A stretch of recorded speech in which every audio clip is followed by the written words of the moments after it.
The Arizona Cardinals have officially cut down to their initial 53-man roster. The good, the bad, the ugly from roster cuts and keeps, my guy Johnny Venerable.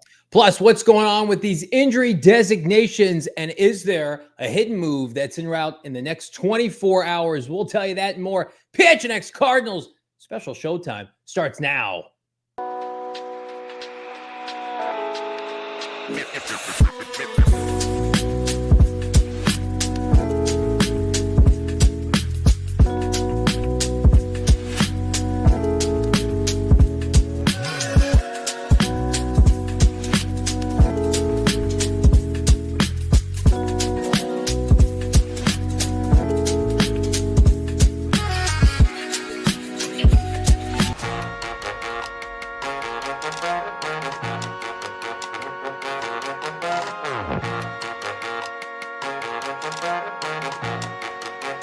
Hey, welcome in. Live from Studio K, presented by our friends at Circle K. PHNX Cardinals podcast, your premier #1 in the world Arizona Cardinal podcast. Like and subscribe. Give us a 5-star wherever you get your programming. I'm Johnny Venerable. He's Bill Brack. Noel Man behind the mic, crushing it today as it's cut down Tuesday in the NFL. The Cardinals recently released their 53-man roster, the initial one, which is liable to change. Here's what's not going to change: our love for our diehards in the chat. What's good? Yeah, how we doing? I see you, Rudy. I see so many great people. How about Rebel leader Steven Jackson? We got Han Shot First dropping his own live. I see Tony, Ozzy. Got our guy Don. We've got so many great people joining us. Nick, an unbelievable cast of characters. Ready to talk some Cardinals ball. Amadeus, Daniel Barnett, Tony, Charles in the chat today. It's going to be a good one, man. And let's just get the gigantic pink elephant out of the room. Let's acknowledge it. As far as this day goes, I did trim too close to my beard, and I shaved basically all of it off. So it's good. My wife saw it. She said, "What happened?" So she doesn't like a clean shaven boy. That's not a good reaction. Instead of, "Hey, you shaved." Oh God, what happened? No, actually, the gigantic pink elephant in the room are some of the strange roster moves that were made today by our beloved Redbirds as they cut down to the initial 53. There's still moves to be made between now and tomorrow, but the initial 53, it's not without its shock value, Johnny. Bo fell on the sword with his face with the Walter Nolen news. It's the second most alarming news of the day. That's what's happened. No, we appreciate you, my guy. I didn't even notice. Here's what I did notice, that the unfortunate sequence with Walter Nolen went as follows. And again, for those of you who've been following the show, we've outlined it several times. We talked to a source as close as you can get to this franchise, told in early August there was no way he was going to have an injury designation, and he was trending in the right direction, and it lined up. And that was like a week after Rap Sheet's report, where It was like 50-50 for the opener. And we're just like checking a box, like no way he's going to go on PUP or IR. And then he just never practiced, and he's walking around. We were in Denver with the team, joint practices. He's vibing with his teammates. And it's like, are they really going to blow through a month, not worth of games, but practices? Yes, they have. They put him on, they've kept him on PUP. I read this as the room is so loaded now. They don't want to repeat it, Darius. Mm-hmm. They feel like certainly the easy part of their schedule is early on. And I wonder if just collectively they're like, we're going to slow play the hell out of this for the betterment of him and the team. But again, like I could get on board with that, with the opportunity for him to still be a part of practice. I can't believe he's not going to practice for 2+ months. That is nuts. That is absolutely nuts. It's wild. Yeah. Nick Arnold summing up as succinctly as possible. Pain, period. Yeah. It's because now we're 5 weeks away from Walter Nolen even having the potential of practicing. You've got this little buffer week, and then you've got the team will be back on the practice field tomorrow, and Walter Nolen, being on PUP, no longer has the ability to return until the minimum 4 weeks is done into the regular season. So then we also know, what do we know about this organization? You're going to have to practice, get up to speed, get into football shape. And that's going to take a little bit longer than just hitting the ground running coming out, especially being a guy who's seeing his first professional action. So it really is just kind of a bummer. It is a disgusting case of deja vu that we didn't want to endure after going through, as far as the fan base had to with Darius Robinson. Darius Robinson went through the worst part of that. I don't want to, mix that up, but Walter Nolen just not being available and officially being sidelined. It was a bit of a gut punch today, along with some strange moves. But like at least with the strange moves roster-wise and the maneuvering, you can kind of see the reasoning behind it. It's just like you couldn't avoid it, and this was what they just felt was the best for the future of this organization and their top asset from the draft, Walter Nolen Jr. I mean, they won't say this publicly, and it's different circumstances, but you just have to wonder if like this longer this went on, like the situation with Darius last year, they're like, we're going to do things a little bit differently. And I don't think they rushed Darius back last year. When a player says that they're ready to practice and they're cleared by the medical team, like they're going to go out and practice. And then, for whatever reason, it just didn't work out for the majority of the season. Like they are using immense amount of caution with this. Yeah. I want to say like almost to a fault because I'm not there. I don't know his status. I'm sure he wants to play. And like it's big men. They're built different, lower body, incredibly fragile in circumstances like this. And, you watch Budda Baker and never misses games. And you think, he's going to miss time with a knee or a toe and he's always out there. And it's wild that we've gotten to this point. Because it's salt in the wound, but like he looks so good in OTAs, and the comments coming out of OTAs from the coaches that we talked to at Kyler Murray's softball game, it was like, look out for the big man. Right. So the good news is, I mean, he'll be back, but I think you're looking at probably a timeline in which like week 7, I think is probably the most realistic. I was thinking about it. Like I think they'll give him 3 weeks to practice and he'll play in week 7. Yeah, he'll have probably a little extra long runway here as far as the practice. But then it's like you look back to the strength, the depth that they have at defensive line that they accumulated throughout the offseason. Yeah. That they should have the luxury of being able to do that. Like it still sucks. Like you're not going to be able to see your new prized first round pick go out there and wreak havoc on opposing offensive linemen and meet running backs and quarterbacks alike in the backfield. But you do have a ton of depth in as far as how they maneuvered and just kind of went and tweaked this roster. Like they've got depth beyond the 53. Like they really do. And how they're going to be able to handle this going forward. And I think there's probably going to be another move as far as that impacts that room is within the next 24, 48 hours. Yeah. So let's transition to that. Yeah. The Cardinals are keeping 7 defensive tackles today, but it's not the 7 that we thought. If you would have told me like they're keeping 7, I would have been like, well, Walter Nolen's on that group. Right. Right. They opt to keep PJ Mustipher, and we're going to talk about that. So congratulations to PJ. Justin Jones is on the active roster right now. He has not practiced in some time. So there it is. He's at the bottom. Bo, would you like to take a guess? Is he gone tomorrow? Is he placed on an injury designation tomorrow? Walk our audience through this. Yeah, so obviously the designation for Walter Nolen is PUP, along with BJ Ojulari and Bilal Nichols. Those were guys that were injured before training camp, and they had the ability to stay on PUP. And then just like injured reserve with a designation return, their minimum stay can be 4 weeks.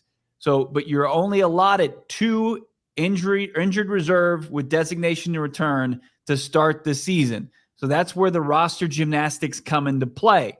And Justin Jones, sure, he's a veteran. Sure, he's a guy that, has played a lot of football, including, starting the season healthy last year before, suffering an injury.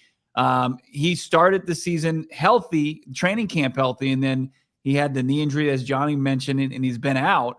I think that there's a good chance, like last year with Elijah Jones, the 3rd-round pick, where he makes the initial 53, and then he's a guy that is then placed on IR and then has the ability to get that designation to return, thus creating a guy that when you give him a little bit of, a 4-week minimum to get healthy and then open up a practice window potentially, like you add depth without having to, let the player exit your organization.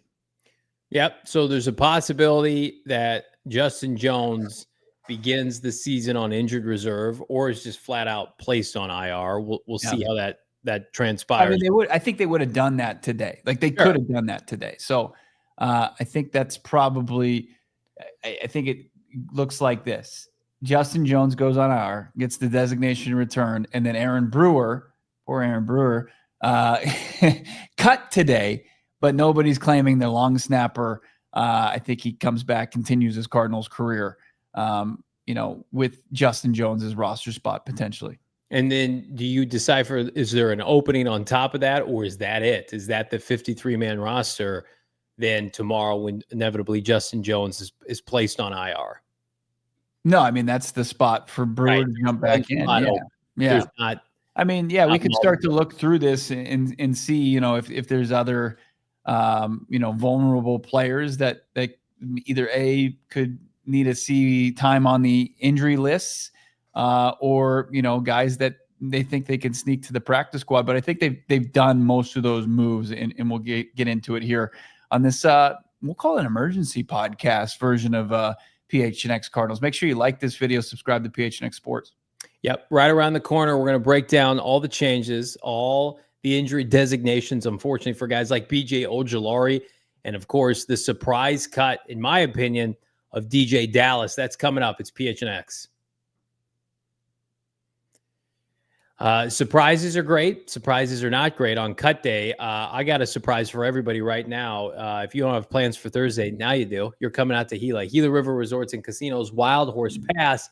Hang with myself, Bo Brack, and the entire crew as we conduct an evening to preview the 2025 season. It's the appetizer for the Sunday in New Orleans main course, and it all goes down at Gila River Resorts and Casinos Wild Horse Pass. Nobody does it better. Go all in, 4,500 slots, live table games. We're going to be there on Thursday night. We're doing a residency live show at 4:30, 6 p.m. live season preview off air, only for the people in attendance. Let's have some fun. And then lastly, a PHNX fantasy football draft at 7 p.m.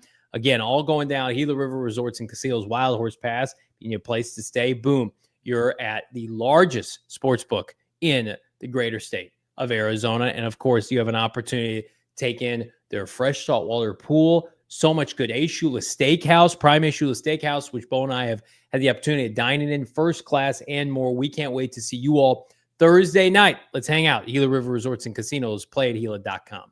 I love that. It was awesome to hang out. I know you were a little scared as far as just how high we were at Shula's, but it's the best view in the valley. There's no doubt about it. We're just a couple days away, 48 hours away from the rivalry jerseys being dropped to the Arizona Cardinals. That's going to be awesome. You're going to want to get your hands on that. Best place to do that, Rally House, baby. What do you know about Rally House? It's the go-to shop for all your favorite local Arizona team gear. We're talking Cardinals. We're talking Diamondbacks. We're talking Suns, Arizona State, and Wildcats. That's how you celebrate your favorite teams here. You go to Tempe, Mesa, Glendale, those locations, and Rally House is going to have all the gear that you're going to want there for your game day needs. Hats, got them. They got, of course, jerseys, best selection of drinkware, signage, coolers, socks, even sunscreen. Load up on SPF Top Fan and all the land. That's what you want. And you want to, of course, keep those haters away from you. Every time Rally House, you're guaranteed to find something new, unique, and matches your game day vibe. Find your local Rally House location and shop their entire product assortment online at rallyhouse.com today. That's rallyhouse.com today, or follow the QR code on your screen. Hit a like on this video. 400 already watching live. We appreciate everybody here. Again, subscribe to PHNX Sports on YouTube. DeeJay Dallas has not had a great preseason. I've been adamant about that. But I think after what had transpired last weekend here in Phoenix with the Vegas Raiders coming to town, I thought, okay, he's safe. It's not going to be my cup of tea. He had a tough go of it, certainly fumbling twice in the opener against Kansas City. And then, of course, you talk about fact he's not a threat in the run game, but there were people who were adamant, like he's going to make the team. He's a special teamer. We thought that he was a lock to make this team. No longer. One of their biggest prize free agent signings, if you can call it that, from 2024 is off the team in favor of Bam Knight, Bo. Yeah. Zonovan Knight makes the team officially. We call him Bam. And look, he put an exclamation point on a strong camp and preseason with a 67-yard touchdown run. Looked great in open space. Maybe that was the capper in the end of DeeJay Dallas. Now we'll see if the team looks to bring back DeeJay Dallas, but I think Knight showed the Cardinals enough on special teams because that's going to be his primary role, more so than him kind of being RB4. But, it made DeeJay Dallas expendable. And in those little snafus that, the muff punts that he had in week 1 of the preseason certainly didn't help. But this is a younger version. This is a guy that can take over return duties and do some of the stuff in coverage that they like so much about DeeJay Dallas. So I was talking to somebody the other day. It's just like, I wonder why they don't look at somebody like Bam Knight, who's younger version of DeeJay Dallas. And then here we are. They look to go in favor in this young guy's league to go with the guy Bam over a guy like DeeJay. DeeJay Dallas, presumably with the move to release him, not presumably, this is what's happening. Cardinals save $2.75 million against the cap with only a $333,000 dead cap hit. So, talk about cheaper, more effective, younger. I mean, there were a lot of positives, but I mean, DeeJay Dallas was making tackles on special teams, and I thought they were going to go the safe route. There's been so much turnover for the Cardinals and Jeff Rogers' special teams core. Nope, doesn't matter. He gone. And so now you look at somebody like Bam Knight that's going to come in, I would assume, with DeMercado and have an opportunity to return kicks. DeMercado return kicks in the preseason, look good doing it. Yeah. And he's a darling in this coaching staff. I mean, he and Bam Knight have a lot of similarities in terms of their game. They're a one cut and go player. They have an opportunity to break tackles in the open field. So there were people who were frustrated with DeeJay Dallas's play, me included. And so it's a surprising move, but I understand it. Yeah. I mean, you had, a couple of returns from Knight. Last game, he had 27-yard return. I think it's a collection of guys who made this team that in the team's eyes, I know the fan base, like you said, kind of a polarizing guy, if not just like you're struggling to find the value of how this guy survives over other guys. Like, I think there's a collection of players that can take over the special teams part that the team relied on DeeJay Dallas for all of last season. You got it in the return game with either Knight or DeMercado as far as like, punt protection and stuff like that. You can certainly find that. DeeJay Dallas, I saw him on punt coverage. He looked good on Saturday. I think you can find that with guys like Keaton Crawford, who made this team. You've got Joey Blunt already on the team. You've got expectations, I'm sure, for Elijah Jones, who made this team maybe by the skin of his teeth to do all that. So I think that they feel just comfortable, and they didn't see this guy as an outlier that had a skill set that nobody else could replace. Yep.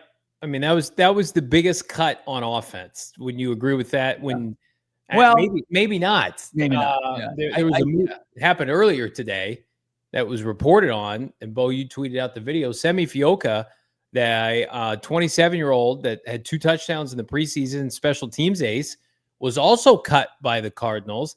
Now there's an expectation, Bo, that he could be back on the practice squad, and if they release him, claim him, and put him on the practice squad, sign him to that unit, and bring him up on game day. But yeah, that and DeeJay Dallas offensively, I think were easily the 2 biggest moves, the needle movers on Twitter. Yeah, we got the Darren Hall release, was it today? It was the start of the day. Yeah. And then the TikTok video from Simi Fehoko himself, breaking the news, source Simi, saying that he had been, the Grim Reaper had found him and he cut him.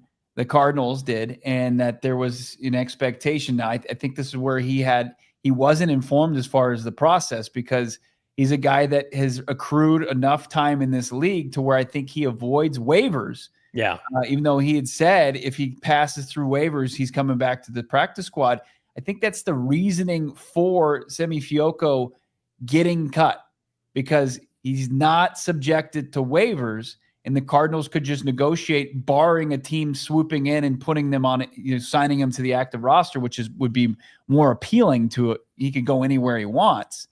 But Fehoko, he's not like Xavier Weaver, to where if they were to do it with the undrafted rookie free agent second-year player out of Colorado, Weaver would be subject to waivers. So Fehoko, it seems like he's almost just destined for returning to the practice squad, and you could elevate him week 1 if you wanted to as your 6th receiver if you feel like you need the depth. But the headline is the Cardinals are keeping 5 receivers. And that plays into the narrative that we've talked about, that the Cardinals love their tight ends. They love their 12 to 13 personnel. I saw today's statistic in the preseason. They are in the bottom 3 in the NFL in terms of 3 receiver sets this preseason. Now that's Kyler Murray, but again, this is partially the offense. They're going to be running. We know what their DNA is. Like 5 receivers, that's not very many. But they're keeping almost as many tight ends as wide receivers in the year of football or 2025. The sweet spot for NFL teams is 6 receivers. Right. With the caveat being, unless you're a run-heavy offense and you focus on tight ends. But they've kept 6 the last 2 years. They have. They have. I think Fehoko gives you the ability to do that. You can create a roster space, and it's just unfortunate. A guy that had 2 touchdowns and special teams plays in every single game, he has to, go to his social media, audience and deliver the bad news that he's been cut when he played very well. But hopefully the door remains open pretty wide for him to be a member of this organization. So Bam Knight makes the running back group. No Semi in the wide receiver group. Let's look at the offensive line. Man, do we have a graphic for the O-line? We do. It's a good-looking room, man.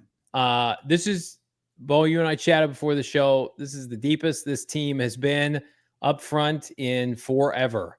And, I keep putting my foot in my mouth. One surprise after another. First, it was DeeJay Dallas being cut. Then I forgot about Semi. And now I've forgotten Will Hernandez, who was signed like an hour ago, after tearing his ACL in October last year, is on the team and like on the team. He doesn't have an injury designation. So again, I couldn't play a game tomorrow, I would imagine, but like technically he would be able to, given the fact that he's on the active roster. Yeah. Usually these ACL injuries, I think you can find cases where they're like 8 months, but most of the time they're at minimum like 12-month recoveries, right? And his injury happened October 5th last season. Will Hernandez, freak. Miho is a freak in the best way possible. But we'll see, where they view him as his rehab status. Like, will he be available week 1 against the Saints? That remains to be seen. But on paper, man, you're right. It doesn't get much better than this. I think this was the best case scenario as far as the guys that they could carry, the 9 guys that they could carry. You got your starting 5 with Paris Johnson Jr., Evan Brown, Yelda Froholt, Isaiah Adams, and Jonah Williams. And, I think you can say that all of them are playing really well right now, with Calvin Beachum showing you and giving you a ton of confidence as far as him playing the swing tackle position. And then John Gaines having a solid return after suffering that thumb injury, giving you even more depth at the interior spots. And then Josh Fryer, I think way more upside than a Christian Jones. So I really like this group. This probably in the first time in the history of following this team, cheering for this team, you really like this offensive line room. Well, now, Brown can play center. Then Hernandez could come in if something, God forbid, happened to Froholt. Gaines can play center. He got his cast off. He's going to be able to snap the ball again. Well, I just mean if you wanted to keep Brown in the lineup and Will Hernandez, because Evan Brown's played center too. There's positional versatility. Fryer is really, you think about it, the Cardinals are keeping everybody in this group is like a second, third plus year player. A lot of them have been in the NFL a long time. Froholt, Williams, Calvin Beachum, of course, Will Hernandez. Then you've got this kid who went to Ohio State, undrafted, but played for Justin Fry, was great in the college football playoff, and now he's just made the roster. We will never know the answer if Christian Jones had been healthy, like, does Josh Fryer beat him outright? Like, I saw more from Fryer. Christian Jones just hasn't looked good in 2 years. Hayden Conner is a different story. I think Hayden Conner, had he not been on IR to return, like, probably gets cut. Because you're not keeping Hayden Conner over the guys you kept. Right. But, like, Fryer, to me, their offensive line coach, Justin Fry, developed him at the collegiate level. Gannon told us at Kyler Murray's softball game on air, it's like one of the best athletes on the team, and just came in. He's a hooper. Yeah, he's a hooper. It's like came in and just like fit what they do. And I've made this argument. You're going to get guys who play at high level programs, doesn't get much better in Ohio State, and they play premium positions. And when they're available to you, you just want to keep those players around. And he may never develop into anything more than like a swing tackle. What if he's the swing tackle after Beachum leaves next year? With the influx of, they could bring a bunch of youth at the position next offseason with Jonah Williams in a contract year. Like, you don't want to get rid of this guy. I guarantee if they'd cut him, that somebody would have claimed him. Yeah, and I mean this. I'm going to mean this in the best possible way. Like, when you look at day 3 picks to undrafted rookie free agents, there's not much of a difference, especially with the way that Monty Ossenfort and his scouting staff, they identify these guys. And you got Christian Jones, you've got Hayden Conner, 2 Texas guys, and then you have a guy out of Ohio State, and you're just kind of you're taking some of the heavy lifting in overthinking it out of it. You get these just massive 3 guys that play the offensive line and played in the highest competition level that college football has to offer. And then you just see like whose game can translate to the next level. And like, it's unfortunate, like Christian Jones was the highest pick. He was a 5th round pick. So it's not like, it's not nothing, but the fact that Josh Fryer came in from off a national championship performance, like, it's not shocking that he beat him out. Well, Josh Fryer, in hindsight, should have been drafted. It's crazy he wasn't drafted. I'll never forget, we did our like post-draft show, and we looked at like undrafted free agents to watch, and he was available. I'm like, well, surely they'll look at this kid. His offensive line coach is here. Paris is here. Fast forward to now, he made the team. Pretty unbelievable. Yeah. I think he makes the team, dude. I thought he probably makes the team over Christian Jones. Yeah, for sure. No doubt. What allegiance does Justin Fry respectfully have with Christian Jones? He wasn't here last year. Right. I mean, the Clayton Adams is in Dallas. Justin Fry with, Fryer is here. So interesting dynamic there. Easily the deepest position unit on the team compared to years prior. Tight end room, nothing to write home about. This is one of the chalkiest of chalk with McBride and company. We don't even need to paste. Yeah. Tip Ryman, Elijah Higgins, Travis Bokalek. Almost some guy, Trey McBride. Yeah. Pretty good room. Versatile room, diverse room. You like it. I mean,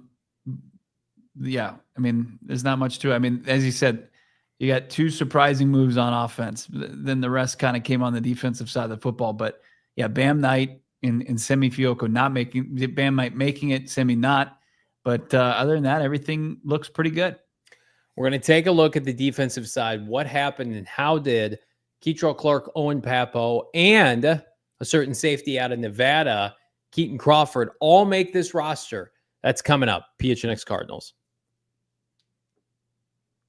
So many moving parts with the Cardinals 53-man roster, cranking up the heat for certain players.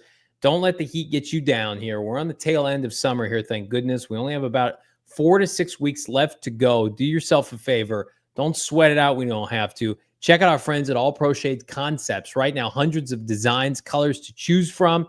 Roll down patio shades that keep the sun out in the patio 20 degrees cooler. Hundreds of colors, durable fabrics to withstand the sun. They can also replace and fix most outdated and old patio shades and motorized awnings. Most trusted local shade company, voted #1 by Ranking Arizona for patio shades in 2024. Triple B A+ rating with over 1,000 5-star reviews on Google. Is that good? They've been in business for 20 plus years in the Valley. Started making patio shades, Bo, for family and friends by hand. Now they're one of the largest installers of patio roll-down shades and motorized awnings in the Valley. Licensed, bonded, and insured. Give them a call today. All Pro Shades Concepts, 623-204-1476. or visit allproshadesconcepts.com. Schedule your free estimate today. Love it. Love what they have to offer. So many different ways to maximize your patio space. Also, the best way to maximize your checking account is the Mountain America Credit Union My Style checking account. It has all the perks that you want that you might not have even thought about outside of just paying a maintenance fee, probably for like the bigger banks out there. But Mountain America Credit Union, they're looking to maximize your checking abilities with restaurant deals, mobile phone protection, telehealth access, identity protection, loan rate discounts, offers on travel and events, and so much more. Make My Style your lifestyle with Mountain America Credit Union. Visit macu.com/mystyle today to apply. Got to check them out. You got the membership, of course, required based on eligibility. Some benefits require no cost registration activation. Terms and conditions, exclusions apply, but you got to check it out right now. It's insured by NCUA, but you want to get all those perks. Start earning in some, they did the double rewards last month. They continue to give all sorts of perks for just doing your checking and more with Mountain America Credit Union. macu.com/mystyle. Make My Style your lifestyle at Mountain America Credit Union. Hit that like button. Over 550 watching live. We appreciate everybody here. It is tough time for certain players. And Bo, let's just rip the Band-Aid off. Here were the remaining cuts made by Giamatti Ossenford head coach Jonathan Gannon. Let's see him, Noah, man. The Arizona Cardinals released a bevy of players today. Some notables on here. We talked about it. Fehoko, Darren Hall released, Tajon Palmer, Royce Newman. Of course, we've got BJ Ojulari, who's not available. Walk us through this, Bo. DeeJay Dallas, we've already talked about, but a lot of roster movement. Yeah, no doubt about it. We talked Simmons a bit. You talked about PJ Mustipher winning that, given some depth at nose and going with a guy with a little bit, couple of professional years under his belt. Well, Elijah Simmons could find his way to the practice squad. I think it was Aaron Wilson, who covers the NFL really well out of Houston, that said Kyan Bars is somebody that they're looking to bring back on practice squad. We'll see if, they've got enough room for a few defensive line guys that they can maybe stash in that group. Darren Hall, as we mentioned, one of the first reports of him not making this team, and you start to look at it like Darren Hall versus Kei'Trel Clark, and that's one of the ones where we're just going to have to say we had it wrong, right? Well, Kei'Trel Clark is a guy that plays outside. He can push inside a little bit as far as being a slot corner, but he can play outside, where Darren Hall, if you look at his preseason snaps, either played at slot or he played at safety. So he just becomes a cut victim here because he can't play outside and Kei'Trel can. Same thing with Elijah Jones. Jalen Jones, I think the veteran, never really had a chance. And then you start to look down here and you see some guys that it was about expected that they weren't going to make this team. DeeJay Dallas, I think Fehoko, Darren Hall. You've got a guy like maybe not Royce Newman. He didn't necessarily play too well, but Elijah Simmons. I think all those guys made a case. Michael Carter too, but we know his story as well.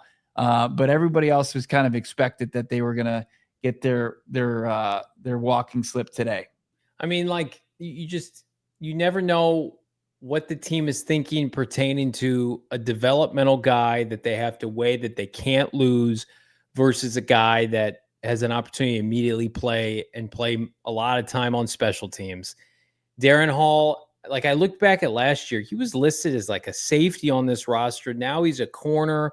And again, Kei'Trel Clark, you called it, played less than Darren Hall in the fourth preseason game. That was kind of the kiss of death for him, which was unfortunate. I mean, we're talking about probably the guys who are the most vulnerable to any potential waiver claims. When you're carrying 4 off-ball linebackers and 5 safeties, that's at non-premium positions. Do I think if the Arizona Cardinals make a waiver claim, Bam Knight or Josh Fryer are going to get cut? I don't. I think it will come from the defensive side, where they're going heavy at a multitude of positions. They're going heavy at D-tackle, they're going heavy at off-ball linebacker, and they're going heavy at safety. So, if they put a waiver claim in, somebody, unfortunately, from this list is going to be knocked off, or somebody from the 53-man roster. I would expect a lot of these guys to be brought back on the practice squad. But, I mean, DeeJay Dallas, I don't expect to see him back. Unless I think he'll probably get a shot elsewhere. I mean, a return touchdown last year. The Cardinals are just in a position where they don't like to cut rookies. Say what you want about the impact or lack thereof. When they make a commitment to you, they want to see that through for the 4 years of your development. And, a lot of these undrafted guys that they bring in, that they carve out a role for, they don't want to let you go. And we've been so conditioned, Bo, with this franchise to just kind of discredit and disregard day 3 picks. So it's like, oh yeah, everybody cuts 5th and 6th round or 7th round every year. I mean, this is the 3rd year of a pretty good roster construction, and you got a 7th round safety making this team. Yeah. So that just shows you, if you get drafted by this team, you got to feel pretty good about your ability to make this team, assuming you hold up your end of the bargain. Right. I mean, you've got an undrafted guy in Fryer and Keaton Crawford in the 7th round that are making the squad. Now, Crawford, I think mostly because of his special teams prowess, but I think realistically, you're looking at, once the dust settles on this thing in a couple days, potentially, I mean, I'm not closing the door, but potentially just Clayton Tune exiting this organization. Like, outside of the 28 guys that they drafted, and outside of the 28 guys that they put the card in over the last 3 drafts, like, I think there's a realistic chance that, Tayshaun Palmer comes back. You're looking at, who else is it? There's not a lot of guys even on this list. Christian Jones and Hayden Connor were 2 guys that they're designated return. You saw them on that list. They're on IR. Hayden Connor, Christian Jones, JJ Russell, the linebacker who was injured, who was carted off the field on, I think, the first. He wasn't a draft pick. He wasn't, but those were your IR guys, and they designated the return, or can designate the return, Hayden Connor and Christian Jones. So they are. They are loyal to the guys that they felt like they made the right decision on draft day, and they're going to see that through. Yeah. So I'm counting now. The Cardinals had 9 draft picks in 2023. They're all still on the roster minus Clayton Tune. Now, 2 of them one of them is not participating given an injury designation, BJ Ojulari, that we're going to talk about here in a second. So pretty good conversion rate with 2023's group, because usually the further away you get from a class, like the less, guys are going to stick around. Then you look at the incredibly robust 2024 draft class. Marv's still around. Darius, Max Melton, Trey Benson, Isaiah Adams, Tip Ryman, Elijah Jones made this team, Taylor Demerson, Xavier Thomas, and then the last 3 picks, Christian Jones, IR to return, Tayshaun Palmer, we would assume, is on the practice squad, and then Jaden Davis, who has an injury designation. So there are a couple loopholes here. Like, some of these guys probably certainly wouldn't be on the active roster, but I think would have all been on the practice squad or around. Like, you think that there's a possibility that Clayton Tune is gone from the franchise by the end of the week, Bo? Yeah, say that again, as far as, like, do you think double down on the potential for this team to add a different quarterback for the practice squad? Yeah, I mean, just looking at the mass exodus at the position from different organizations, I think there are guys that can fit the criteria, unless they're just really gonna. I mean, we talk about the loyalty. Maybe that's just something they stick with as far as just the practice squad early on. But I do still feel like it's inevitable that if it's not now, it's down the road that they make the switch. It makes you question if they don't. I don't want to get, we got 600 people watching live. I don't want to rip Clayton Tune because he just got cut yesterday. But it's like, there are better quarterbacks being cut from active rosters. You can't bring in one of those guys to be on your practice squad to have on game day. Like, I better. I think the last performance should have been the final nail in the coffin. It should have just been like, oh, you played 4 quarters and you threw for under 100 yards. I think that's just, you couldn't find at any point where you're really operating this offense and making that look easy at any point. I do think it's probably run its course and they pivot to a different direction. But I think they do have a third quarterback on that practice squad. Claymore Jones saying he should have been cut last year. I mean, that was kind of the plan. And Desmond Ritter imploded. I mean, that's the one kind of nugget to watch. But they could put a waiver claim in. Let's continue to take a look at 600 people now. Let's hit that like. Let's go. Welcome. Hammer that like button. Let's look at the off-ball linebackers. This was a shocker. Congratulations, Owen Pappoe, off-ball linebacker, if we could know it. We'll do pass rusher here in a second. Congratulations, Owen Pappoe. You are a Cardinal again. Yeah. They have never carried more than 3 off-ball linebackers in Gannon's tenure. Chris Barnes was on the practice squad, I think, last year. But now they go heavy. They go heavy with a guy that was a 5th rounder. Cody Simon and Owen Pappoe were pretty interchangeable. But Simon was a 4th. Pappoe's in his 3rd year. Akeem Davis-Gaither was fine. He's a free agent, multi-year special team signing in April or March. And then, of course, clearly the best of the bunch, Mack Wilson Sr. Like, again, Owen Pappoe, probably a little vulnerable if something were to go down here, but he lives to fight another day, Bo. Yeah, he does. And is it special teams kind of the reason he sticks on this team? Because they're going to want to, I know Akeem Davis-Gaither can play teams. That's actually where he's kind of played his best ball at the NFL level, but getting an opportunity here to be the guy opposite Mack Wilson Sr. to start while Cody Simon gets to develop a little bit more. But Owen Pappoe, I mean, if he's going to be able to stick, is it a guy that's going to be on, kickoff and play on 4th down? I do believe that.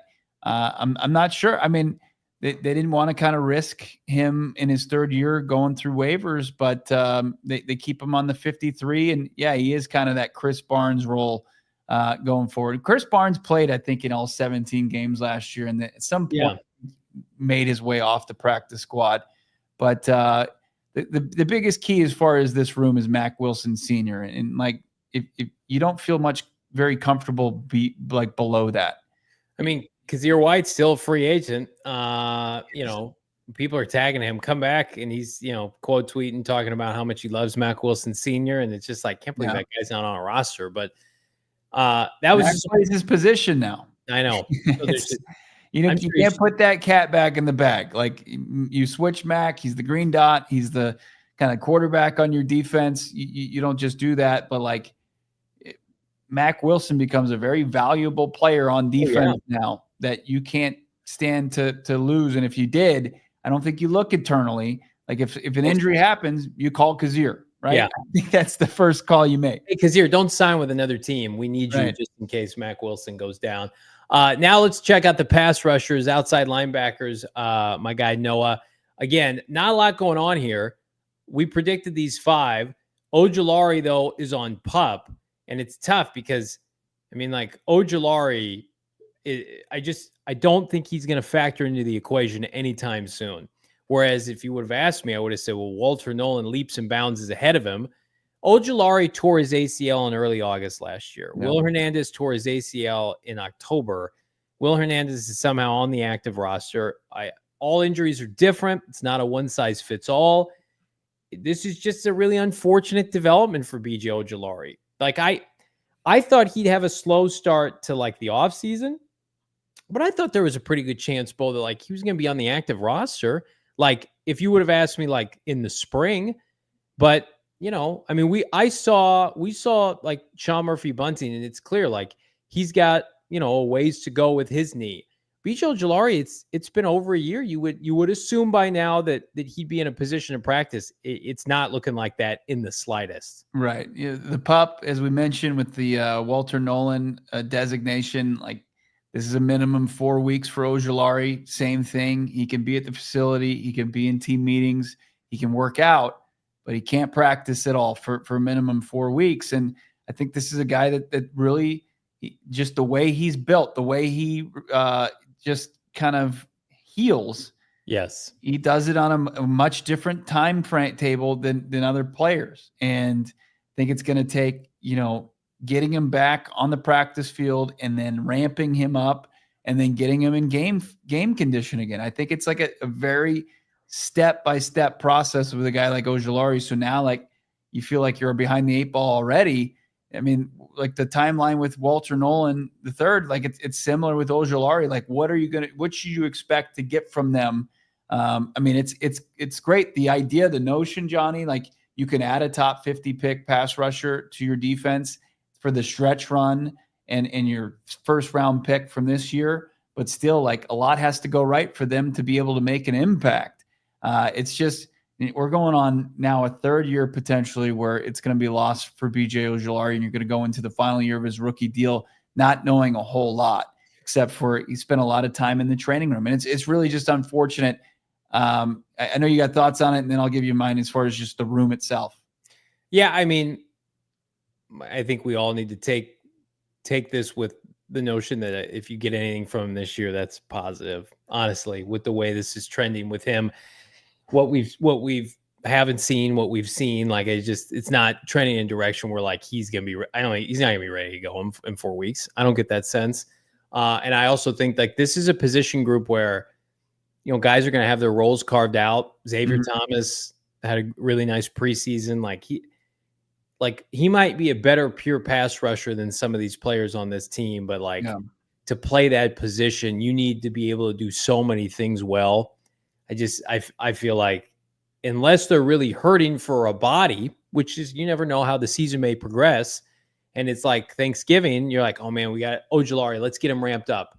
That's the scenario. Yeah. Outside of that, and these players are healthy, I think they'll perform. I think Josh Sweat's going to perform. Jordan Bruch has been the talk of preseason.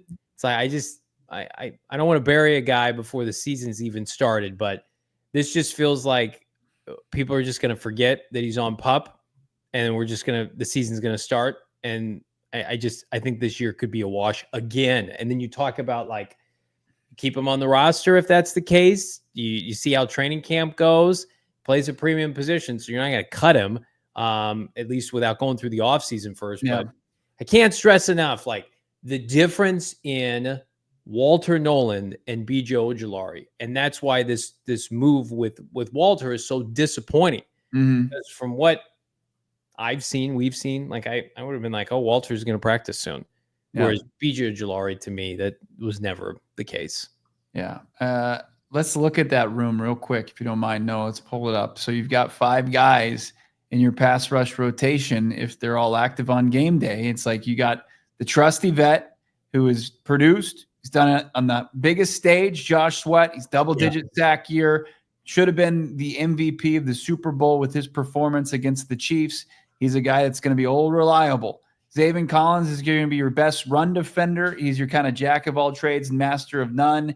Probably want to see more of an upside or a little bit more pass rush ability this year. Baron Brownie, I think, brings the pressure ability that you want to see kind of on display this season, him finish more. And then Jordan Bruch, as you said, the guy that's new to the scene, can kind of do everything. He's a monster, 6'5", 290, light on his feet.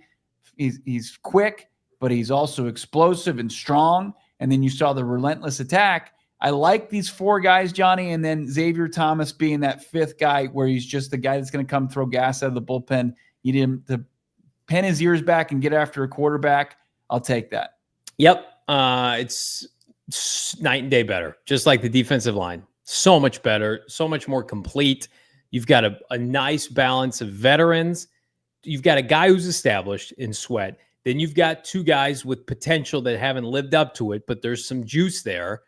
And then you've got Jordan Bruch, who could be, a year from now, the best of this group in terms of what we've seen. So Xavier Thomas, he's earned it.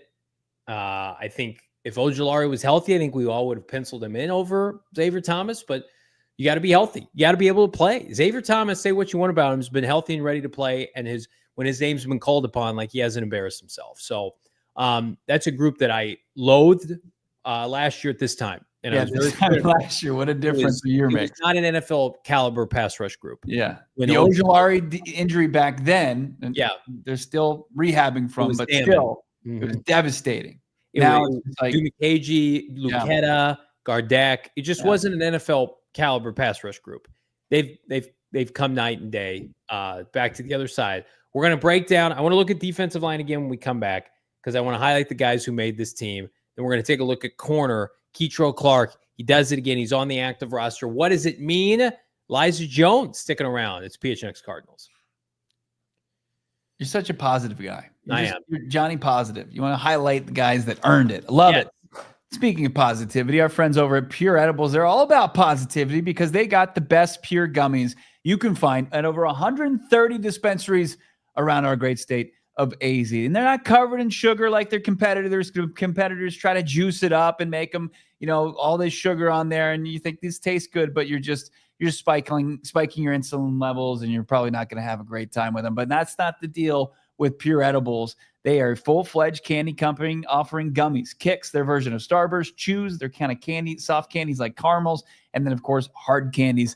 What you're looking for at Pure Effects, they got them clearly listed on each 10. So you know what effects to expect, so no bad trips or anything like that. Pure offers gummies for sleep support, as well as candies for uplifting effects derived from unique cannabinoids such as CBN, CBG, CBD, and marijuana derived from THC for those paying attention in Weed College. Pure was created in Flagstaff at Noble Herb Dispensary. Now they're here in the big leagues in Phoenix. And they're, of course, as we said, in over 130 dispensaries around our great state. Pure gummies designed to be ripped and bit in half, making easily shareable to dial in that exact dose. Go find yourself some Pure Edible products from the over 130 dispensaries across Arizona.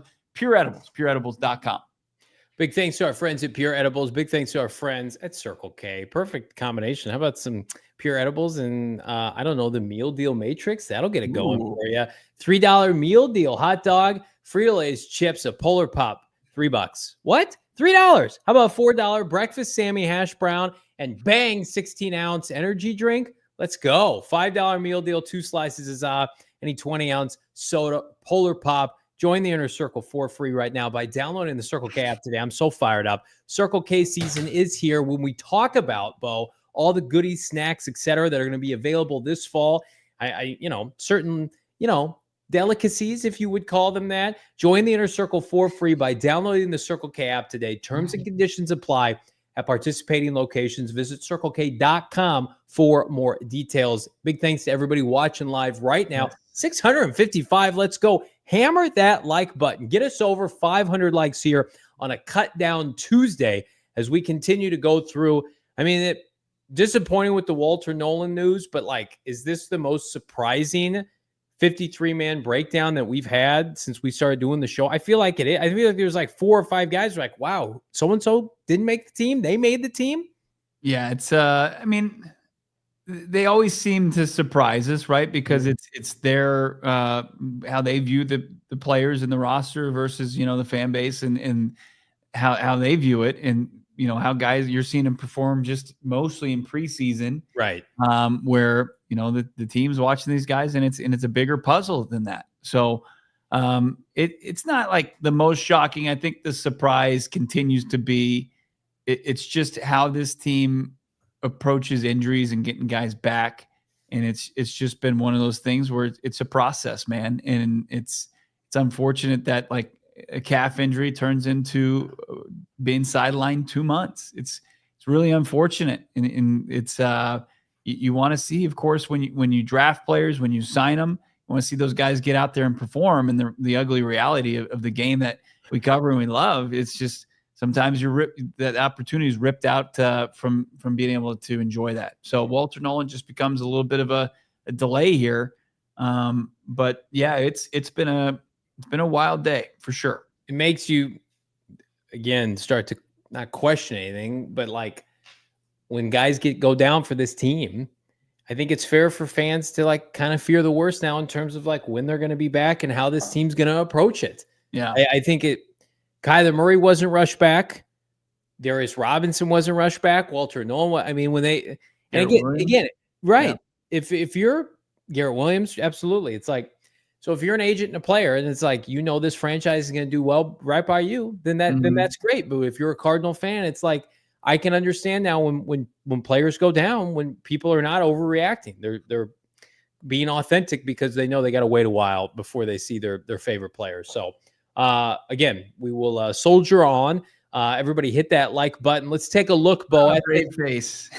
It's disappointing. Walter Nolen. I thought he was going to miss the opener, but man, I thought by the looks of it, he looked ready to practice. But just, I guess, more time in the training room, more time maybe on the elliptical, and get back and ready to go. Let's take a look at the defensive line group as a whole. We talked about it. Justin Jones potentially going on injured reserve tomorrow. PJ Mustafa beats out Elijah Simmons, who was cut. He overtook that job in the preseason. Give him credit. And then obviously, this is the big five. Calais, Dalvin, Darius, Dante Stills, LJ Collier. Robinson, Stills, and Collier are holdovers from last year. Tomlinson and Campbell obviously are new additions. Calais returning to the desert for the first time in over 10 years. Mustafa is a guy who's bounced around the NFL, was in camp with the Cardinals last year. And then Justin Jones, along with Bilal Nichols, big-time free agent disappointments, dare I say busts from 2024. So, I mean, eventually Walter Nolen's going to join this group. I mean, does he? Which guy does he overtake? Mustafa, Justin Jones? That's a conversation for another day. Yeah, I mean, like I said earlier, I think it's going to be Jones to IR with a designation to return, creating, depth for a position that's been ravaged by injuries the last 2 years. And look, it gets such a physical game, and especially in the trenches, you just need as many as you possibly can get. And an unfortunate injury in camp turned into an opportunity for him to extend his Cardinals career. But yeah, I mean, I think if you're looking at it like Walter Nolen, he does have some ability to play nose. I think PJ, as much as you want to tip the cap to him and say, job well done, you earned a spot, you get, kind of overtaken by the 16th overall pick when that time does come. But he's going to get a chance to play a lot of football early on. He's going to be able to kind of sub in for Dalvin Tomlinson, I think, as far as this defense goes, and a good chance of them dressing these first six on game days. This is the deepest defensive line, even without Walter Nolen, that they've had in half a decade plus. I mean, look at Collier. Like, you put it out there on your Twitter at Johnny Venerable. You had Collier was up like 3 spots on the defensive line last season. He was a starter. He was a starter. He was a good player for them. He is a good player for them. I mean, we pointed out he was playing in like the third quarter of the preseason against Kansas City. And it's like, what? He was a starter for them. Darius has looked great. Calais has looked good. Dalvin Tomlinson's coming back. And then you got Dante Stills, who's probably the most underrated player on this list, frankly. So, I mean, flipping loaded, man. Between this and the pass rush group, there are so many new like bodies to play with. There are so many guys that you can deploy. You mix them inside and out. I mean, Gannon is going to be a kid in the candy store. I mean, they're just, if you're going to go heavy with one side of the ball, go heavy with the guy that is going to rotate. With all due respect, I don't expect to see Xavier Weaver and Greg Dortch play a bunch of snaps offensively. I don't expect to see Bam Knight play snaps offensively. Like, they're, hopefully Jacoby Brissett never plays. Whereas all of these guys are getting an opportunity to come in and play and will have a role. Like, if you had to start any of those players, you wouldn't sweat it. So it's because we've lived it. We've lived through the dark times of this front seven, this pass rush, this defensive line. Yeah. And we don't even have that's what the most depressing thing is. It's like, I get it. They're equipped to take on the Nolen injury, and maybe that's why they're slow playing it.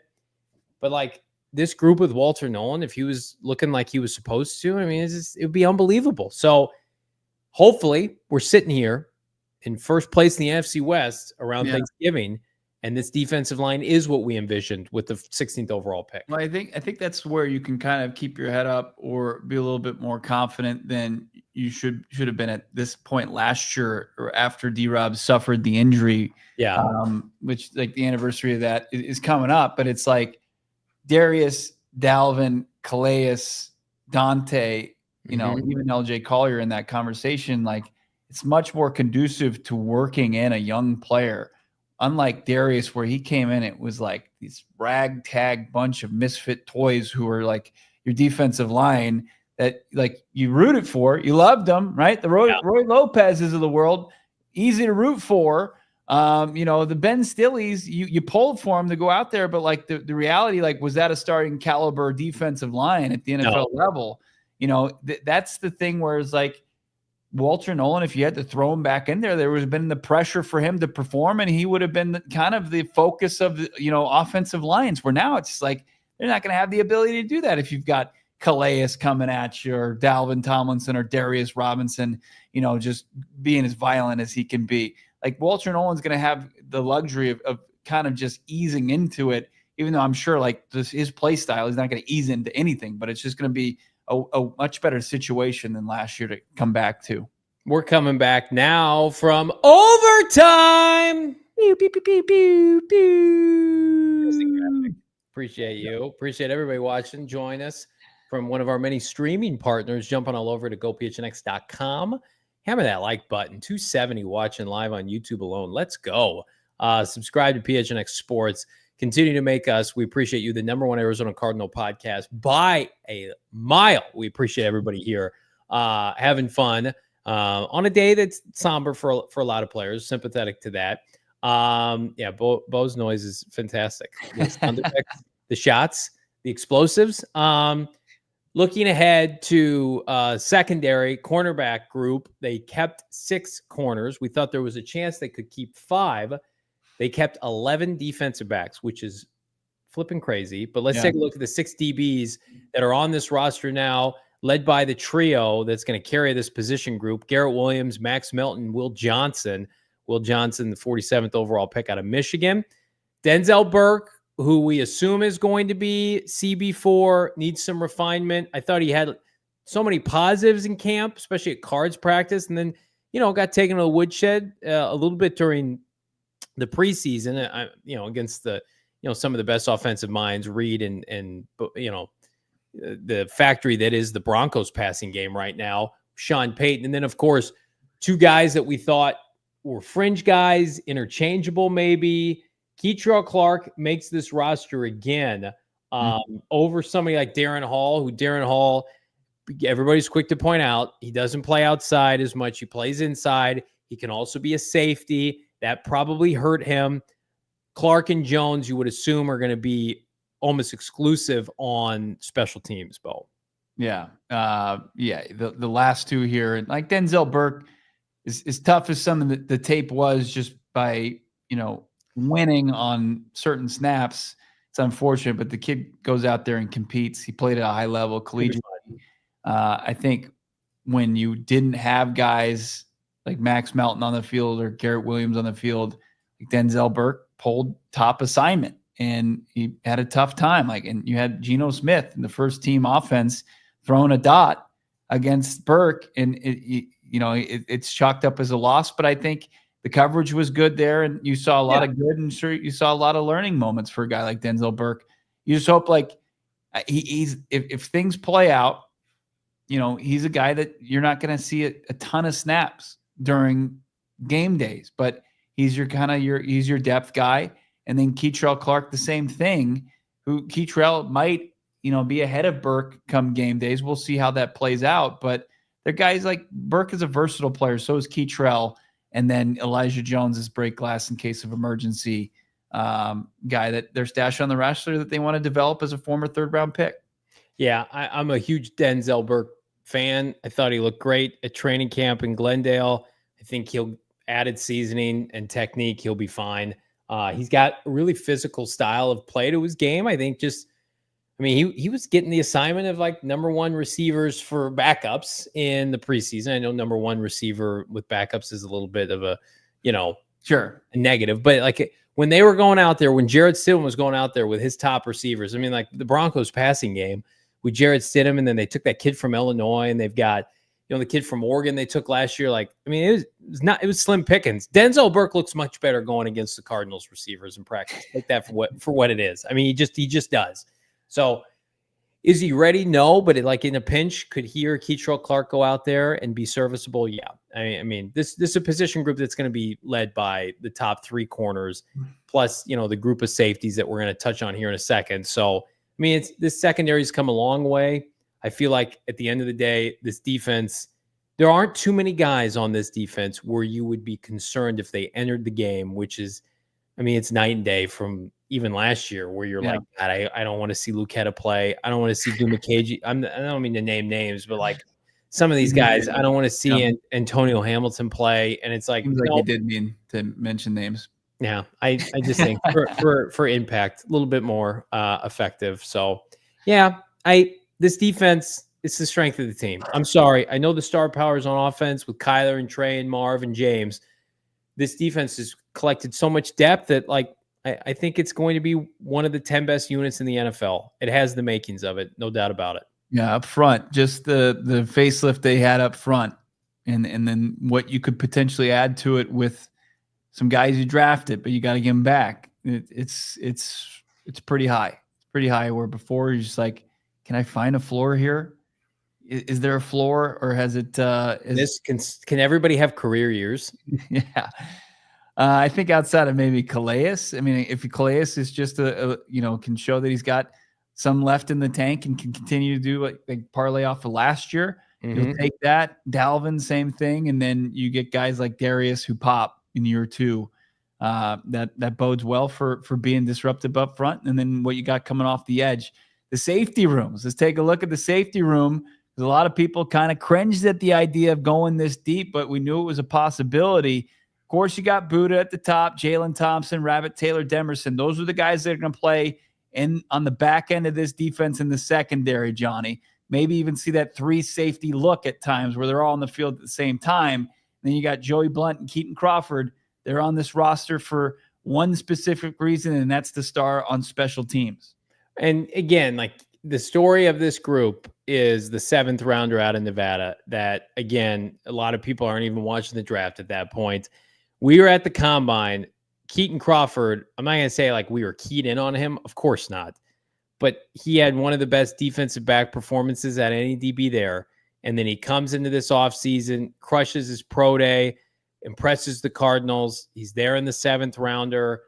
I'm not willing to say like this guy couldn't be a developmental safety. I think that's, that could definitely be on the table. Joey Blount signed through added value right there. Yeah. Like, you draft this guy and you're like, we know right away, this guy, I'm not saying he's Matthew Slater, Monty Ossenfort made a name for himself in the Patriots organization by identifying him in the draft and saying, just draft him on special teams prowess alone.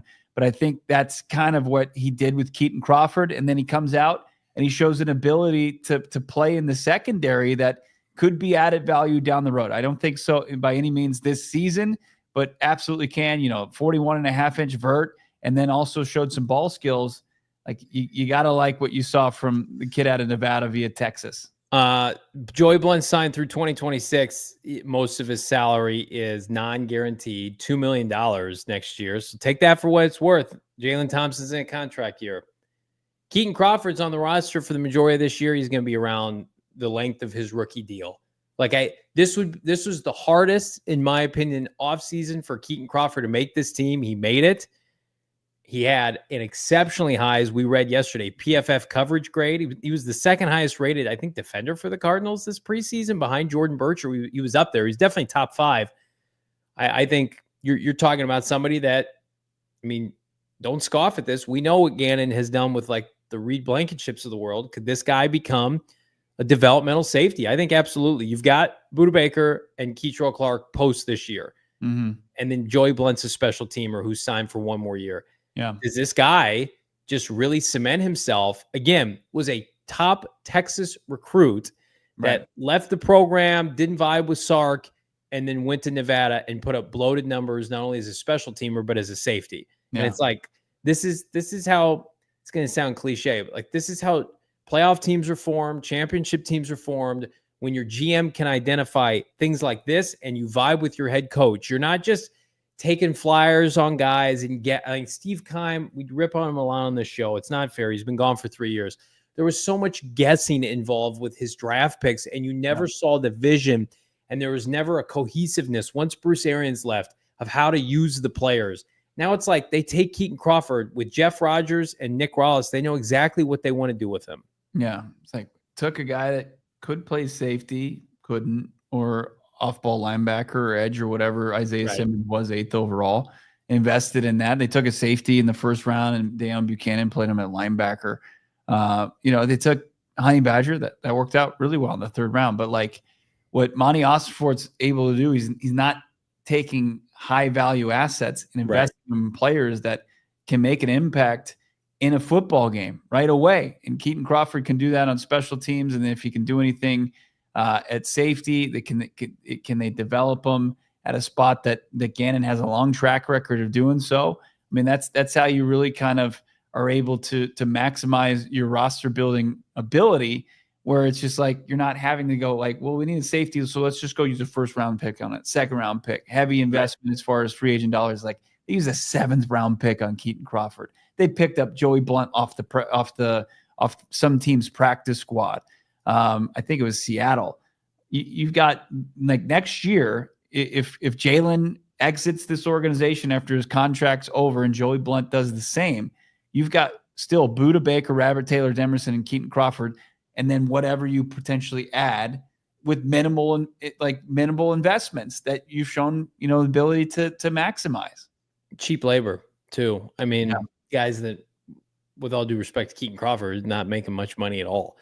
It's winning football. You're not sinking assets in off-ball linebackers and safeties. You're saying, I'm going to get guys on day 3 of the draft, and I'm going to get guys in free agency that are undervalued. So it's a nice way to operate. We've went through it all. Do we want to take a look at anything else? You want to double down on anything? I mean, like, we know the specialists are Aaron Brewer. We assume we'll be back tomorrow.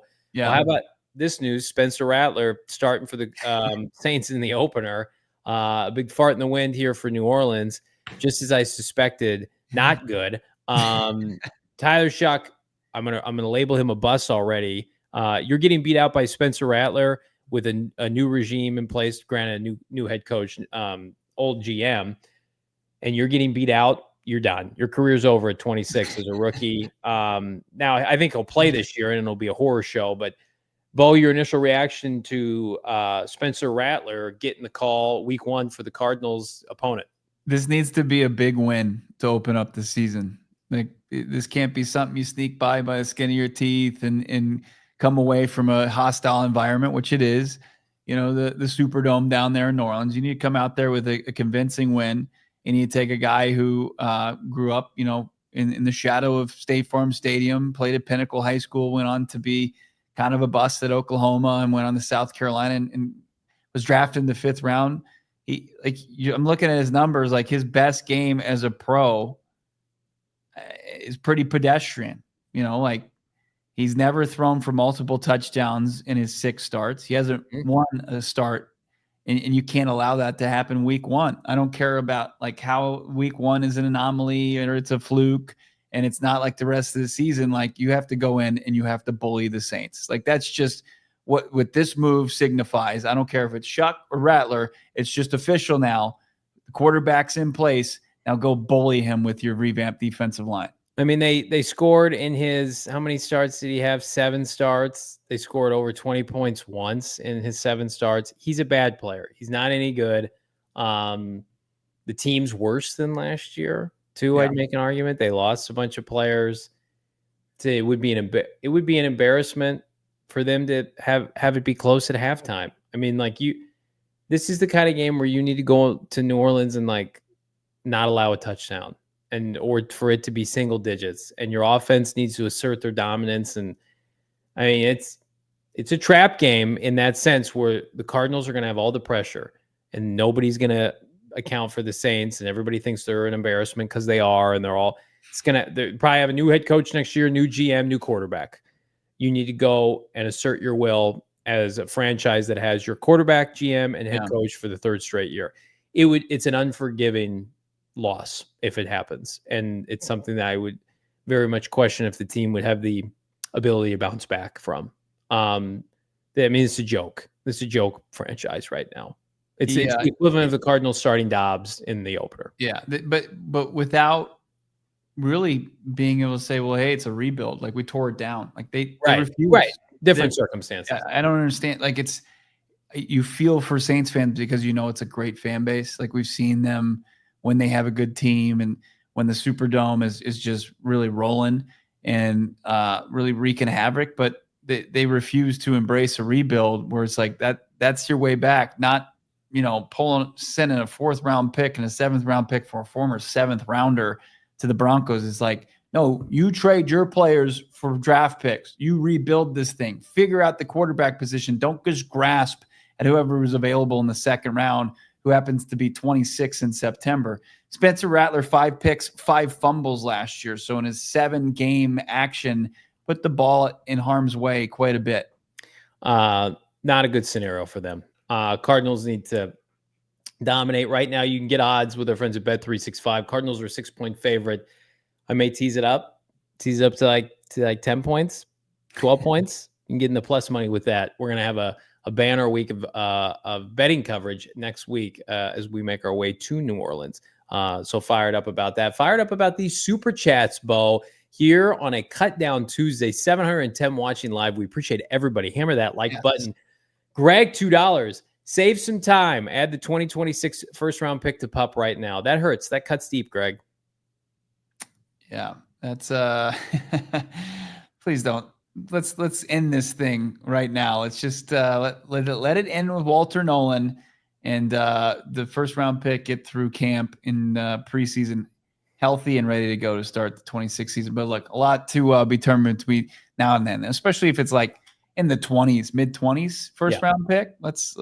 That'll be maybe a little bit easier. You can take your guard, local media, not in the top 20. Guard, running back, right? Ooh, yeah. Wide receiver. Joey Kennedy, 199. Trey Hendrickson will be a Cardinal at the deadline.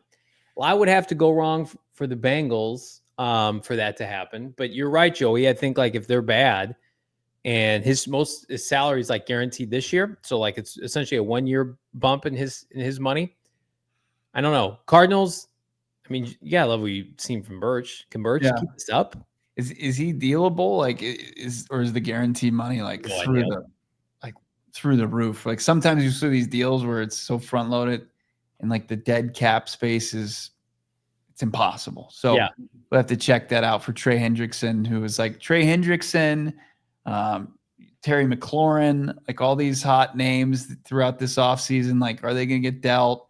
It's like, no, teams with high expectations. They're going to keep good players on the roster.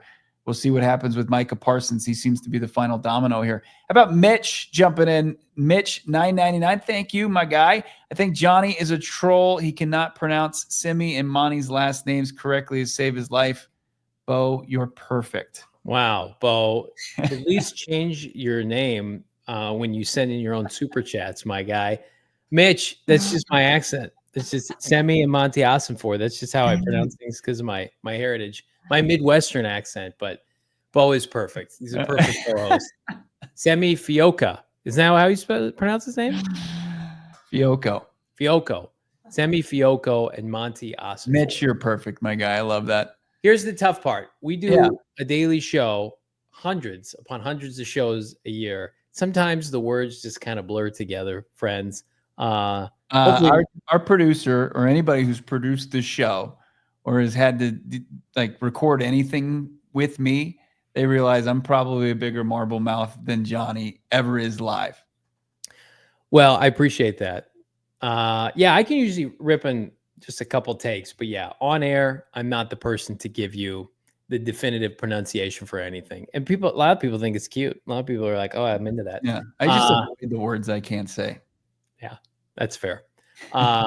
Trevor, $1.99. Feel like Birch will break out like Jared Verse. God, that would be a godsend, Trevor.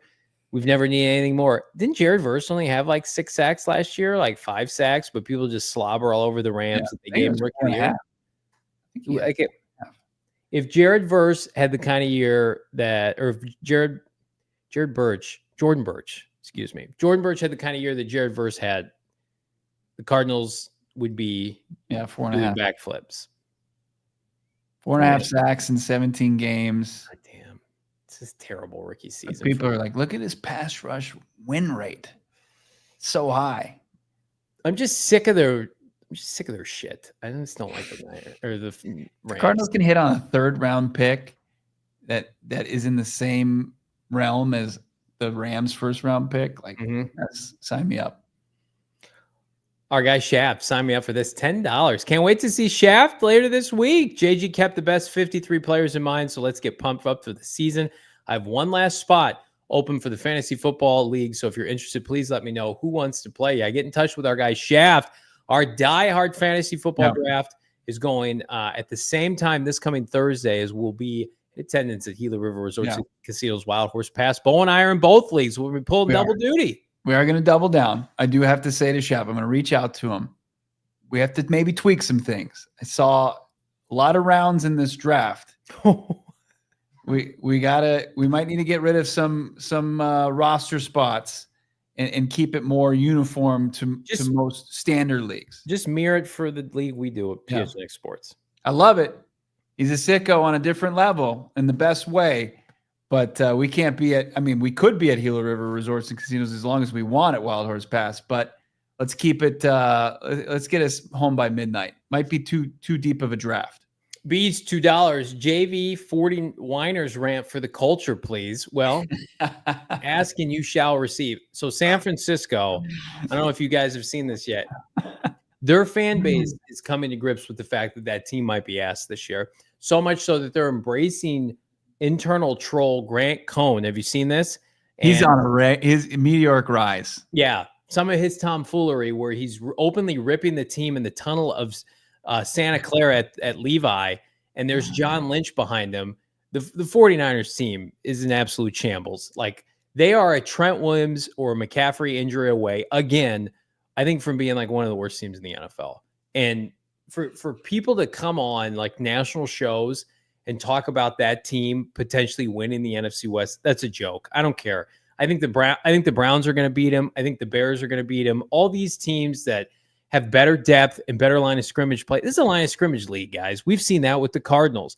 They're not special enough at quarterback to be able to overcome, a subpar defensive line and an average, I think, below average offensive line. So I can't wait for week 3. I'm going to put a sizable amount of money on it, Walter Nolen or not. And they are so fraudulent that if they lose this year and Shanahan parts ways with the franchise, I think they could go into like a 10-year kind of decade, like pre-Shanahan little slump again. Yeah, that was the best. Perennial like 6-11, 5-12. I mean, they don't, like, their roster isn't good. They don't have good players anymore. McCaffrey isn't good. You can't convince me. Like, I just did a fantasy draft with my guys back home, and like McCaffrey was just available forever because nobody trusts him. I think he could be good, but a lot has to go right health wise for him. Like, I'm not. You're not going to sell me on like cutting edge healing, like elements that he had where he had to go overseas to do it and say, oh, he's going to be back to his normal self at 29 years old after he dealt with like creaky Achilles tendons. It's just not how it goes. Bees, I love it. Let's just do it every day. They did cut Chosen Anderson today. So big hit to their receiving core that is going to feature Jawan Jennings and I think Ricky Pearsall. Low dog, $5 when the Cards start. Low dog. When the Cards start 1-3, maybe Gann will regret not playing the starters more than 2 series in the preseason. They'll have a lot to regret if they start 1-3, and we'll be having a very somber daily show pertaining to everything with this franchise. Even like 2-2, low dog. Like anything less than 3-1 to start the year with their schedule is, in my opinion, is a huge disappointment. They're favored in every game through the first 7 weeks, I think, except for San Francisco, and they should be favored in that game because the Niners blow. So we'll have to check in with Bet365 and see where that spread is. It was tight considering they were on the road. I think they were given about 3, or getting 3. If they go 3-1 and there's a loss to Seattle at home on Thursday Night Football, I think there's going to be like, well, they beat up on some crummy teams like the Saints and the Panthers and the down 49ers, but can they ever beat the Seahawks? Can they beat good teams? I mean, those are things that you're going to navigate throughout the schedule, highs and lows of this season. But 1-3, worst of all realities, just about. Doc XD, $5. So Johnny, thoughts on Bill Krosky Merritt getting more spotlight than Scat? Is it Scat or bust? Or Scat a bust? Is that confirmed? Scat had a little soft tissue injury. He's back now. Cam Scataboo would be RB2 in this locker room right now. I have no doubt about it. He would be RB2. He would have shown enough. They wouldn't come out and say it, but he would be RB2. So he will be eventually the starter in New York. It would have been sad to see Scat beat out by Bam Knight. It would have been you would have never recovered because Scat wouldn't have been healthy. You would have just gone after him. Best abilities, availability, and all. Can you imagine? I love Cody Simon. Can you imagine if they had taken Scatterboo with this rookie class, the amount of juice we would have. We would have so much flipping juice, it would be coming out of our ears. It would be we'd be eating so good. But yeah, Doc, just wait. Check back in around Halloween, and the Scat Man is going to be touting the rock about 30 times a game, $1.25 on prime time. That's the one nice thing is we're going to have to endure a bunch of trash Giant games, but when Scat gets in there, we're going to be eating good. It'll be great. Got to get healthy. Got to stay on the field, and then we can start having those conversations. I love that our guy is just kind of mixing it up, getting you fired up. Isn't it great? You look at the highlights and he looks the same as he did at ASU. Like the game doesn't seem too different. He's playing 4-string guys. No. He's playing a bunch of all pros in practice. No. I'm into Cam Scatterboo. I'm into his practice highlights. I'm into his swag. Yeah. Unlimited aura. I'm already seeing he's doing like mattress commercials at local Jersey mattress companies. We would unequivocally had a deal with him had he stayed here. He would have he would have been part of this company. He would have gotten a t-shirt. He would have been on this show. We were robbed of that. I was robbed of it. Bo wasn't. Bo doesn't care. We care about all of you. Hit that like button. What a show today. 700 plus live on your premier Arizona Cardinal podcast. Again, Walter Nolen, gone for a month. We'll be back. DeeJay Dallas, gone for good. And Clayton Tune, tomorrow, Bo, we could see some action. Waiver claims coming through. Cardinals could potentially be doing some interesting visits. Yeah. Samuel Jr.'s in the news. He won't be ready till October. So a lot of roster movement continues throughout the rest of this week. Yeah, we'll see how they navigate practice in the morning. They'll be back on the practice field for the first time all week. Gannon's going to meet with us tomorrow, 9:45, practice 10:45, and then you'll start to see those claims get processed and see if there's any other movement. But, you get the 24 hours, I think, for a guy like Justin Jones potentially to establish his spot on the roster, and then maybe he gets a stint on the IR and they bring back Aaron Brewer or have some other maneuvering going on. Everybody do us a favor, maneuver yourself to that like button. 500 likes is the goal. Drop a comment down below. What do you think about the injury timeline? Do the Cardinals have an injury problem? And what do you think in terms of a potential waiver claim? Again, put it in the comments, not the chat. Bees, $2. Shout out to Johan Dotson. I'd love to see Johan a part of the Arizona Cardinals. Thank you, Bees. Did he get cut? Was it the Eagles? Did he get cut from the Eagles? He's probably getting a gold jacket somewhere. I was such a big Johan Dotson fan that draft from Penn State. It's going to be a really nice player, but didn't happen. Malachi, Johan, those guys didn't stick around. Steve's sticking around, $5. Gents, appreciate you from the poor state of Illinois. Bo can't say DeMercado. Do front offices look at years of control like teams doing Major League Baseball? It's usually accrued service time, so you get the ability to kind of keep them on at a cheaper rate, kind of like what Greg Dortch is going through. He has gone through. He's been in the league. You've seen him post-college 6 years, but he's only accrued, he's going into his 4th year of accruement. So there's different things that are similar as far as keeping players on your team to start their career, but then once they're vested vets, then they just kind of they go from place to place potentially. But how dare you, Steve? Steve, appreciate you as a fellow Illinois brother. Good stuff today. Yeah. Super chats are flowing. Takes are flowing on our pronunciation from every which angle. Do yourself a favor. If you haven't already, go to wherever you get your podcasts, subscribe and follow the PHNX Cardinals podcast. Leave us a 5-star. We greatly appreciate it. Again, I want to remind everybody, one last plug. We want to see you 2 nights from now, not tomorrow, Thursday night. Special show time, not special, but special location, 4:30. PHNX Cardinals live at the Residency, Upper Deck Kitchen and Bar. Come hang out. They got great food, great appetizers. Bring the family. Let's have some fun. Throw back some drinks. Live season preview. Bo and I are just going to sit and chat with you guys at 6 o'clock. Talk about whatever you want. Cardinals, NFL, fantasy football. Speaking of fantasy, we got the draft at 7 that night. We're going to be going through it. So Bo and I are basically going to establish residency at Gila. We're going to be there so long on Thursday. It's going down starting at 4:30. You could see as early as then, and you can just show up throughout the night. I will say it's 6 p.m., that PHNX live season preview. For those in attendance, you will find out the biggest news of the upcoming season. My goodness. For Cardinals fans, we're going to drop that. So you're only going to be able to learn about it if you're in attendance. Appreciate everybody watching today. For Bo Noel, I'm Johnny Venerable. Again, hit that like button. We'll see you on Wednesday. Peace. We all silly like the mayor.